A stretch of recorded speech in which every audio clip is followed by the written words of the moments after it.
আজ আপনারা বুঝেই গেছেন আমি এমন একটি কোনো ভিডিও করছি যে ভিডিওটা পার্টিকুলার কোনো রিপোর্টিং বা গাছ প্রতিস্থাপনের। তার কারণ আমাদের ফেব্রুয়ারি মাস কিন্তু চলছে। এই ফেব্রুয়ারি মাসে আমাদের যে গাছগুলো রয়েছে, কিছু গাছ আপনাদের রুট বাউন্ড হয়েছে, কিছু গাছ আপনারা নতুন কিনেছেন বা ভবিষ্যতে কিনবেন এরকম ভাবছেন। যারা একটু আগে গাছ কিনে ফেলেছেন তাদের জন্য গাছটি স্টে করে রেখেছেন, তারা কিন্তু এই সময় রিপোর্টিং করে নেবেন। যারা নতুন কিনছেন মিনিমাম 10 থেকে 12 দিন বাড়িতে রেখে গাছটিকে রিপোর্টিং করবেন। হ্যাঁ, রিপোর্টিং এর ব্যাপারে অনেকগুলো প্রশ্ন থেকে যায়।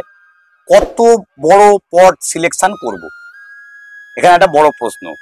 আপনার কাছে বড় একটি টব আছে, ধরুন এটি একটি 9 ইঞ্চি 10 ইঞ্চি যাই বলুন, এরকম একটি টব আপনার কাছে রয়েছে। আপনার একটা 4 ইঞ্চি গ্রো ব্যাগে কোনো গাছ এসেছিল, হ্যাঁ 4 ইঞ্চি গ্রো ব্যাগ বলতে এই গাছগুলোই বলছি আমি। 4 ইঞ্চি 5 ইঞ্চি গ্রো ব্যাগে গাছটি এসেছিল। এই গাছটিকে আপনি এখন রিপোর্টিং এর জন্য গাছটিকে ট্রান্সফার করছেন, কিছুদিন স্টে করিয়ে আপনার নতুন পটে। আজ অমিতের সাথে অভিজিৎ হর্টিকালচারে যে ভিডিওটি দেখছেন একটুখানি ভালো করে দেখবেন, আমরা ঠিক কি মাটি দিয়ে গাছটিকে রিপোর্টিং করছি আর গাছটি কি করে করব। আমার সঙ্গে সাহায্যে আজকে কল্পতরু নার্সারি, সেই কল্পতরু নার্সারি সুব্রত সাথে রয়েছে। আর সুব্রতর কাছে এই গাছগুলো আপনারা আগে দেখেছেন বা পাবেন, ভিডিওতে দেখেছেন আপনারা। সেই গাছ যদি কালেক্ট করে থাকেন ঠিক এইভাবেই আপনারা রিপোর্টিং করে নেবেন, তাতে আপনাদের গাছ সুন্দর, আরো ফুলে ভর্তি হয়ে উঠবে। এই আশা রেখে ভিডিও শুরু করলাম, সঙ্গে থাকবেন আর ভিডিওটি স্কিপ করবেন না, সাবস্ক্রাইব করে লাইক করে পাশে থাকবেন আমাদের, এই আশা রাখছি। এই যে মাটি দেখছেন এখন আমার কাছে, এই মাটি পেছনেও রয়েছে, দেখতে পাচ্ছেন পুরো নার্সারির মধ্যেই রয়েছি। এই মাটি নর্মাল বেলে দোআঁশ মাটি, যে মাটি আমরা বলি উপরিভাগের মাটি, সেই মাটি কালেক্ট করা হয়েছে। সার বলতে এখানে কিছুই কিন্তু নেই, যা মাটিটা আনা হয়েছিল সেই মাটি পড়ে আছে, সেই নর্মাল মাটি আর ফাঁকা টব। এই টবটিকে আমি নর্মাল যেভাবে প্লাগ করা হয় সেইভাবেই প্লাগ করে নেবো, আপনারাও করে নেন। কেন গাছের পোতার পরে একটি বড় প্রবণতা সবসময় দেখা যায়, মাটি থেকে লিচিং হয়ে গিয়ে সার বেরিয়ে যাওয়া। আমরা গাছে মুটো মুটো সার দিই কিন্তু গাছের কোনো কিছু হয় না। তার কারণ হচ্ছে জলের সঙ্গে ম্যাক্সিমাম সারটাই ধুয়ে বেরিয়ে যায়, আর ধুয়ে বেরিয়ে যাওয়া মানেই গাছের খাদ্য কিন্তু কমতে থাকে। আমাদের মাটি একটু ঝুড়ো ঝুড়োই নিতে হবে, কিন্তু জবা গাছ একদম বালি টাইপের মাটি হলে ভালো হয় না। এখন সিন্ডারে জবা ডেফিনেটলি হচ্ছে, কিন্তু তার ফিডিং, কেন জবা একটি হাই ফিডার গাছ, তাকে প্রপারলি ফিডিং না করালে গাছ কিন্তু ভালো হতে পারে না। দেখুন আমি একদম নর্মাল মাটি, যে নর্মাল মাটি আমি বললাম একদম নর্মাল, কোনো সার ছাড়া।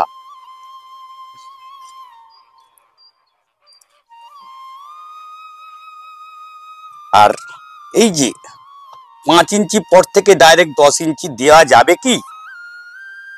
এটা 6-8-এ দিলেও হতো, কিন্তু গাছটি যখন ম্যাচিওর, এখানে এই ধরনের গাছ আপনারা জেনারেলি এই যে মাদার গাছ, এই মাদার গাছের সঙ্গে ইমপ্ল্যান্ট করে যেটা আমাদের গ্রাফটিং করা হয়, সেটি বড় জোর 1.5 থেকে 2 ইঞ্চি 3 ইঞ্চি এরকম ধরনেরই পান। এরকম মাদার বড় গাছ আপনারা খুব কমই দেখতে পান। এখানে আইডিটি নেই, কেন গাছটি বড় হওয়াতে আইডি মিসিং হয়ে গেছে। আইডি ছাড়া গাছটি রয়েছে। দুটি গাছ নিয়েছি, দুটিকেই আমি পটিং দেখাবো এখানে। এই গাছ আপনি অনায়াসে, মানে এরকম গাছ হলে অনায়াসে আপনি একটি 10 ইঞ্চি পটে বা 12 ইঞ্চি পটে পটিং করে নিতে পারেন। খুব নর্মাল পদ্ধতি পটিং করা। তুমি ওইটাতেও মাটিটা ভরে নাও, নিচেটা প্লাগ করে মাটিটা ভরে দাও। যদি আপনাদের কাছে ভার্মি থাকে, নর্মাল ভার্মি, বা অনেকে এখন জিয়ার দানা ইউজ করেন, জিয়ার দানা এই ধরনের হলে মাটিতে হালকা পরিমাণ মিশিয়ে নিতে পারেন। ভার্মিটা মেশালে আপনারা কিন্তু 50-50 করলে ভালো, বা 30-70 করলেও চলবে। যেটা করতে পারবেন, যেরকম পরিমাণে আছে আপনারা ভার্মি দিয়ে নিতে পারেন। খুব সিম্পল, একদম নর্মাল প্রতিস্থাপন, কিছু করতে হবে না। রুট বল ভাঙবেন না, জবার রুট বল ভেঙে একটু মাটি ছাড়িয়ে দিলে গাছের শেকড় বাড়বে না, বাড়ে, সেটি অন্য গাছ। এই গাছের জন্য একদম নয়, কোনো পিঞ্চিং নয়, কোনো রকমের ডাল প্রুন করার ব্যাপার। প্রুন করবেন না, কেন এই ধরনের গাছগুলো প্রুন করলে কি হয়, আমরা ভাবি এখান থেকে কেটে দিলে এই নোট থেকে নতুন পাতা বেরোবে, বেরোবে ঠিকই, কিন্তু এ যেটি বড় হয়ে যেভাবে বেরোতো সেইভাবে বেরোবে না গাছের। কিন্তু যখনই কাটবেন, গাছটি যদি এবছর পোতেন, পরের বছর গিয়ে করবেন, আদারওয়াইজ এই উপর থেকে একদম উপরের ডগা থেকে পিঞ্চিং করবেন, ছোট্ট করে পিঞ্চিং করবেন। সেটি এখন নয়, মার্চ মাসে গিয়ে পিঞ্চিং হবে, ফেব্রুয়ারিতে একদম পিঞ্চিং করবেন না। পিঞ্চিং করলে গাছের কিন্তু বৃদ্ধি দূর কথা, কিচ্ছু আসবে না, এই ফুল কুঁড়ি সবই নষ্ট হতে শুরু করবে। আর গাছ তো করলে আপনাদের শক্ত হয়, সেই শক্ত আপনাদের কমানোর জন্য জেনারেলি গাছ যেভাবে প্রতিস্থাপন হয় সেইভাবেই হয়েছে। আমি ব্যাগ থেকে ছাড়িয়ে নিয়েছি, আর ছাড়িয়ে নিয়ে নর্মালি একদম খুব নর্মাল। হ্যাঁ, তাহলে কি সার দেবো না? দেবো। এইবারে সারের কথায় আসি। এই যে গাছ হলো, এখন সকলেই আপনারা মোটামুটি এপসাম সল্ট রাখেন। এপসাম সল্ট আপনারা মাটিতে মিশিয়ে নিতে পারেন, 1 চামচ 1 টবের জন্য মিশিয়ে নিলেন। মিশিয়ে নিলে ভালো কাজ করতে পারে। যদি না থাকে কোনো অসুবিধা নেই। হিউমিক, যদি হিউমিক 99%-এর কোনো হিউমিক থাকে, 2 গ্রাম 1 লিটার জলে দিয়ে গাছ প্রতিস্থাপনের পরে মাটিতে দিয়ে দেবেন। কেন হিউমিক মাটিতে দিলে রুটটা জেনারেট করতে সাহায্য করে, বা রুটিন হরমোন অনেক রকম আছে, সেই রুটিন হরমোন অল্প দিতে পারেন, খুব বেশি দেওয়ার দরকার নেই। কারণ রুট বল নিজস্ব আছে, গাছ কিন্তু ভালো করেই সাস্টেন করবে, সার্ভাইভ করার প্রবণতা এর অনেক বেশি নতুন অন্য গাছের থেকে। কেন বড় গাছ আমি দেখাচ্ছি, ছোট গাছ হলে ওই জিনিসটা কিন্তু একদম ডেফিনেটলি ইউজ করবেন।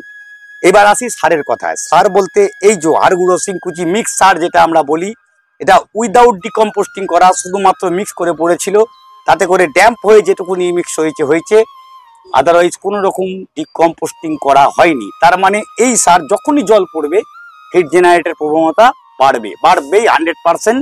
কেন এই সার এক মুঠো আমি দেখাচ্ছি, প্যাকেটে করে একটু জল ছড়া দিয়ে রেখে দেবেন, তারপরের দিনই বুঝতে পারবেন কতখানি হিট জেনারেট করেছে, কতখানি গরম হয়ে উঠেছে। ভেপারাইজড হলেই ওটি গরম হবে। জাস্ট ওপর দিয়ে সারটি যেভাবে আমি দিয়ে দিচ্ছি ঠিক এইভাবে সার ছড়িয়ে গাছে রেখে দেবেন। এখানেই ড্যাম্প হবে, এই গাছে এটি ধীরে ধীরে গলে গলে গলে মাটিতে ঢুকে যাবে। কোনো রকম সার দেওয়ার প্রয়োজন নেই, নর্মাল জল দেবেন, গাছ আপনার সুন্দর হয়ে উঠবে। আর প্রতি মাসে একবার করে সার এইভাবে দিয়ে দিলেই যথেষ্ট। এই গাছের পেস্ট কন্ট্রোল নর্মালি যেভাবে আপনারা করেন আপনাদের নিজস্ব পদ্ধতিতে, সেইভাবেই পেস্ট কন্ট্রোল করতে পারেন, তাতেই আপনাদের গাছ সুন্দর হয়ে উঠবে এই আশা রাখি। যদি ভিডিওটি ভালো লেগে থাকে সাথে থাকবেন, লাইক করতে ভুলবেন না, শেয়ার করে সকলের কাছে ছড়িয়ে দিন। আপনাদের এই কাজগুলো পার্টিকুলার এইরকম ধরনের অস্ট্রেলিয়ান ভ্যারাইটি বা গ্রাফটিং ভ্যারাইটিগুলো ভালো হবে, এটি আমি আপনাদের কাছে বলতে পারি। সঙ্গে থাকার জন্য ধন্যবাদ।